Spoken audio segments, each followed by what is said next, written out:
So thank you to the organisers for inviting me to speak today, and I'm sorry I didn't make it yesterday. Very important topic. This is even more so an important topic for the United Kingdom, where we are embarking upon, according to our Prime Minister, a red, white and blue parting from the European Union, whatever that might mean. In the time I have today, I know my topic is very general. It is not as general as it seems. It was basically because I was still writing my paper when you asked me. I'm going to focus on three particular issues. First, the positive, very briefly, how the UK generally embraces implementation of the Convention. Second, the negative, the problems which have arisen with implementation and what explains these. And finally, the future for implementation in the UK. Is it a bright future or is there trouble ahead? So first, the positives. The UK's record before the European Court of Human Rights remains relatively good.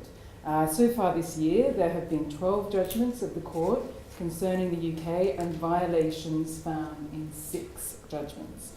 These violations mostly concern facts limited to the individual applicants, where the remedy of just satisfaction is swiftly provided by the UK and no widespread controversial change, such as giving prisoners the vote, is required. There is now, therefore, much less opportunity for a clash over a question of implementation to arise, at least for the moment. It's also important to be fair to the UK and to say where there have been difficulties with implementation caused primarily by the politicisation of an issue, such as that which arose over the extradition of Abu Qatada to Jordan. Even Abu Qatada, who was portrayed in our media, or most of our media, as an evildoer, was not actually extradited until 18 months after the judgment of the court, of European Court of Human Rights, and only once an agreement had been reached with Jordan that his trial would not involve the use of evidence obtained by torture. Our courts, our parliament, and even the executive are geared towards preventing violations of the Convention and implementing judgments of the European Court of Human Rights. Our national human rights law, the Human Rights Act, gives effect to the Convention rights at the national level, using exactly the same, in most instances, procedural and substantive guarantees. Section 2 of our Human Rights Act obliges our courts to take into account the jurisprudence of the European Court of Human Rights. And this is almost always followed, even if there is a little bit of dialogue over a 10-year period along the way. In our parliament, there is a dedicated parliamentary scrutiny committee, the Joint Committee on Human Rights. And its work includes scrutinising every government bill for its compatibility with the Convention. And it also looks at the government's response to human rights judgments, both from the European Court and from the national courts. Our executive also plays a part in effective implementation. The Ministry of Justice has a coordinating role for other government departments. It communicates developments. It produces a weekly email update to highlight significant cases and judgment. Pre-legislative scrutiny in the executive has also improved. Now, some of you may have heard that we've just passed quite a draconian surveillance law called the Investigatory Powers Act, but even that bill, when it was going through Parliament, was accompanied by an ECHR memorandum from the Home Office, which was quite lengthy, 30 pages, containing extensive references to judgments of the European Court. Now, I know if any of you have read that, you're going to say it was full of lies and misinterpretations, but at least they were trying, and it showed this incredible commitment to raising the issues and allowing scope for reasonable disagreement. So that's the positive, that's the good thing. So the rest of this is going to be a little depressing. So, the negatives. The problems we have with implementation. Now, of course, and it's already been mentioned today, I'm not sure if it was mentioned yesterday, we have our failure to implement the judgment of the court concerning the blanket ban on prisoner voting. This was found in March 2004 to be a violation of Article 3 of Protocol 1, a judgment which was upheld by the Grand Chamber in 2005. The UK's response will once again be considered by the Committee of Ministers literally today. I think it's in these days, it's meeting. Its communication to the committee, it essentially says we are still considering options that could potentially help to address this judgment. It wants a further 9 to 12 months to develop options, and get this, it hasn't got a lot of time to think about it, given all the effort going to leaving the European Union. They actually wrote that down. In the Ministry of Justice's most recent report on the implementation of human rights judgments, which was just published in November 2016, I think the language that they are now using in relation to prisoner voting has hardened since the last report in 2014. A new sentence has been added, and I'll read you the sentence. The government is currently in dialogue with the Committee of Ministers on this issue. The government is clear that the UK's policy on prisoner voting is well established and remains a matter for the UK Parliament to determine. Earlier this year, it looked as if there might actually be a resolution to this problem. Am I being too optimistic? It did look like there was going to be a resolution. Our Minister for Justice, former Minister for Justice, Michael Gove, it looked like it was possibly to be included in a package of prison reform measures. He's been sacked. Swift resolution now looks unlikely, but it hasn't been finally ruled out. And it's very important to note that it's not only a judgment of the European Court which is not being implemented on this issue. There is an outstanding judgment of a national court finding this law incompatible with our Human Rights Act as well. So the judiciary, national judiciary and the international judiciary are united on this issue against pretty much the executive. Second implementation problem we have, also under consideration of the Committee of Ministers, is the large number of adverse judgments concerning Article 2 for failures to properly investigate deaths which occurred during the Troubles in Northern Ireland. Here the problem of implementation is different. The issue is political in some respects, but is not as highly politicised as prisoner voting. It is not regularly raised by opponents of human rights protection as a reason to leave the ECHR or to repeal the Human Rights Act. In its reports to the Committee of Ministers, the UK government displays a genuine desire to move forward and to provide funding for the Stormont House Agreement and measures for dealing with the past, including a historical investigations unit. However, it has been unable to reach agreement with Northern Irish parties, victims groups and other stakeholders as to the form the inquiry should take. According to many, a key problem is the perception that the government will use a national security excuse to cover up many facts that might potentially embarrass the government, including criminal behaviour by state agents. Nevertheless, I'm a little more optimistic that one day an agreement might be reached on this one. So the future, what does the future hold for the ECHR in the UK? The Conservative Party won the May 2015 general election and formed the government. Since that time, there has been the very real prospect that the UK will withdraw from the ECHR and the Council of Europe. In late April this year, our current Prime Minister, Theresa May, in her speech on Brexit, prior to the referendum, announced that while she thought the UK should remain a member state of the EU, the case for remaining a part of the ECHR system was not clear. In her view at the time, the ECHR can bind the hands of Parliament, adds nothing to our prosperity, makes us less secure by preventing the deportation of dangerous foreign nationals, and does nothing to change the attitudes of governments like Russia's when it comes to human rights. So this is our current Prime Minister, how she feels about the Convention. Following the vote in our referendum to leave the EU, her stance on the issue very quickly changed as she positioned herself to become leader of the Conservative Party and therefore Prime Minister.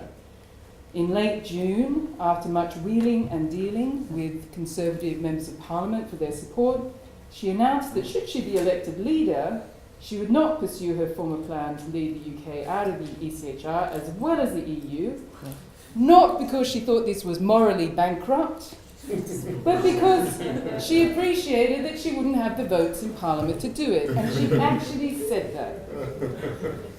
So for her, gaining the support of pro-ECHR Conservative MPs meant that she had to give up this particular ambition, at least until the next election.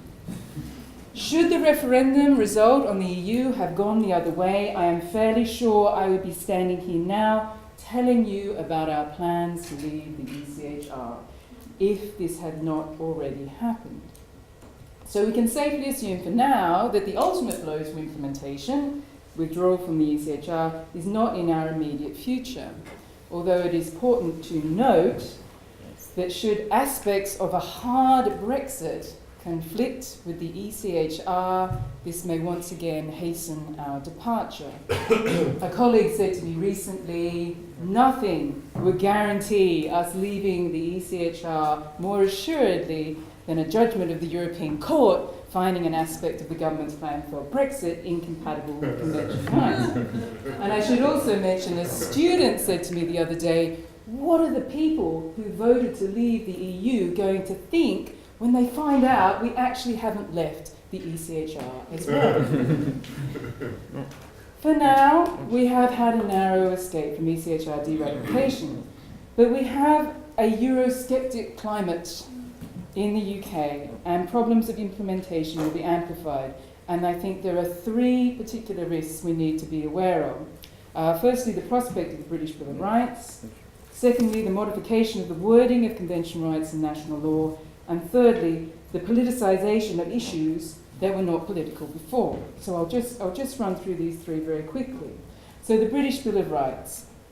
It does remain a commitment of the current government to replace the Human Rights Act with a British Bill of Rights. Brexit has derailed these plans, but it's still possible that legislation will be introduced before the next general election in 2020. No consultation paper has been released, but various leaks and statements indicate that this British Bill of Rights will not include an obligation on our courts to take into account the jurisprudence of the European Court. It will place a limit on the extraterritorial effect of human rights law. It will cap damages and only allow the most serious claims, whatever that might mean, to be considered by national courts. Glosses on some rights might also be included, such as to please newspaper editors, an emphasis on the importance of freedom of expression. Should the British Bill of Rights ever come to fruition, it's highly likely it will damage our good relationship with the European Court, which exists because our national courts are able to interpret and apply convention rights in exactly the same way as that court. Second risk to implementation is the modification of the meaning and interpretation of convention rights in national law. This process has already started. There is Part 5A of the Nationality, Immigration and Asylum Act of 2002, which came into force last year. This has modified the meaning of Article 8, private life and family life, when it is applied to deportation and extradition in an attempt to limit judicial discretion. Aspects of the law are extremely controversial. Section 117B provides that it is in the public interest that persons who seek or enter to remain in the United Kingdom are able to speak English. The compatibility of this law with the Convention is currently being tested before UK courts. Court of Appeal recently held that in an exceptional case, the new law cannot be decisive and override the guarantees of Article 8. So stay tuned, it's likely that's going to end up in the Supreme Court and eventually the European Court of Human Rights. Final risk to implementation is the phenomena, I can call it a phenomena because it seems to be reoccurring, of the politicisation of issues which started out as fairly non-controversial and non-political. This is the case with the judgment in Alskani, where it was held that the ECHR had an extraterritorial effect and applied to the action of UK armed forces in Iraq. Whilst there were some grumblings when this judgment was delivered, it was actually implemented. The investigations into violations of Articles 2 and 3 are conducted by the Iraq Historic Allegations Team, which was established in 2010 to review and investigate allegations of abuse by Iraqi civilians by UK armed forces personnel. It's been reported the government has paid £20 million in settlement of 326 claims to date. But this judgment has now become politicised, and I could tell you in great detail how this happened, but I'll save that for another time. Since 2013, there has been a backlash against this judgment and calls to exempt the UK Armed Forces from the operation of human rights law.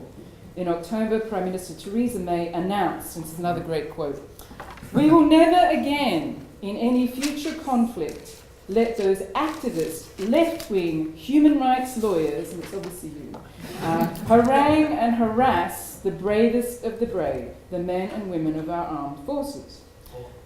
Defence Secretary Michael Fallon has also promised in future conflicts Britain will exempt itself from parts of the ECHR to protect the armed forces from industrial-scale claims. Whilst the plan was to introduce legislation to achieve this objective, this is yet to happen. And as you will appreciate, there are a number of problems of implementation that arise from this plan. It's not possible to derogate from Articles 2 and 3. It's not possible to derogate in advance of an actual conflict. It's not possible to blanketly exempt the armed forces from the Convention and the Human Rights Act without placing us on a collision course with the European Court of Human Rights. Should this actually happen, this will be the new prisoner voting for the United Kingdom. So to conclude, it's useful to look for a pattern in those issues where the UK has a problem of implementation. I was being maybe naive and thinking perhaps it's based in resources as well as politics, but I'm afraid it is based solely in politics if we look at the judgments they have been able to implement costing millions of pounds. When this is combined with a government that professes to be obsessed with implementing the will of the people, Brexit, and growing criticism of the ECHR and other states which we've been hearing about, I think in the future it's unlikely that any judgment high in the political stakes will ever be implemented. As the experience with extraterritorial effect indicates, it's also possible that these formerly non-politicised judgments will become politicised and cause implementation problems in circumstances which cover the same facts.